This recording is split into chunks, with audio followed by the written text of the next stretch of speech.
India ki capital Delhi da ngasi fabo wari kayama phongdokpa ngamdaduna history oina leiri. Mayamdugi marakta aggression ki bauli haibasisu amani. Siri chamaga humpanba aggression ki bauli haiba kuwa asi India ki maming chatpa kuwa singi manungda amani. Mamangaida kuwa asida ising tungduna thamnarami haina hainei. Adubu ngasidi mafam asi pungkang kange amadi khunu amadi sekpi singi mahum oiduna leiri. Mafam asi Amir Khan ki film PK shooting tawkhibadagi miyamda yamna popular oinarakhi.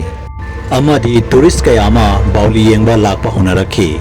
Adubu mi ayambana mafam asi hante ni haina hainei amadi chatpada kinai. Miyam sing adugi manungda Akash Swamani. Akash film production amada thabak tawami. Akash na film ama shooting tawtingaida mafam adu yengnaba chalami. Civil singi oinati mafam asi pung taruk tabaga thingjalami. Adubu Akash na Delhi authority dagi special permission ama lauduna shooting gi damakta mafam asibu yengthokpa laklami. Aggression gi bauli manungda miyoi amate khonjal taramde amadi miyoi amatasu uba phanglamde.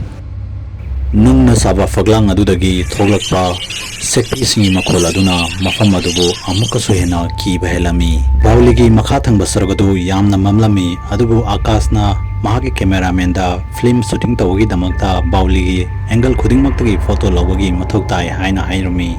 Maram aduna makhoi ani bauli gi makha thangba sargadu da kumtharami. Siri adudagi manungda kumthariba makhai manungda ingba hengalami amadi mapangi khonjel sing adu yamna tapna tarami. Mafam aduda makhoi anina chatpatagi khonjel natana atai khonjel amata taramde. Makhoi anina makhada kumtharingaida Akashna mahaki mamangda nupi ama samduna chatkibum tawrami. Akash ngahaki oinati kirap tawrami. Adubu mahaki wakhalna oiramgani khanbadagi cameraman aduda karimata haidana makhada kumlami. Bauli gi khwaidagi makha thangba sargoduda kumlaga cameraman aduna photo khara kaplami. Photo adu kaplingaida mahakna mahaki mamangda kanagumma leptuna lairamgum tawrami. Madu ubada cameraman adugi makutagi camera adu taduna kaikhi. Wafam asi cameraman aduna Akashta tamlami. Wari adu tabada Akashna mamangda ukhibadu ningsinglaga amuka hena kiba helami. Amadi mafam asida yamna kuina leirabadi afaba oiraroi haina khalami. Camera adu kai khrabinina photo kapa yaroi maram aduna mobile da photo khara kaplaga mafam adudagi yamna yangna chatkrasi haina Akashna cameraman aduda hairami.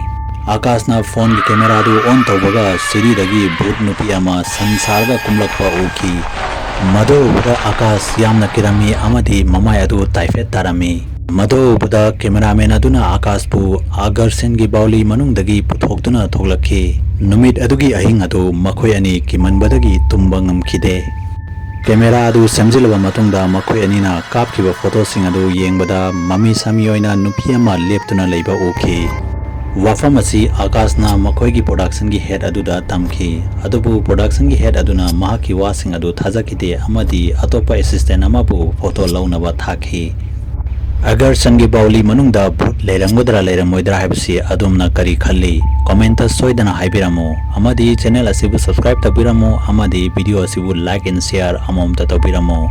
Mathangi video da amuk kunarasi haibaga loinana yongopam loyangan bana mayam pumna maktagi kainabe yathang nizari.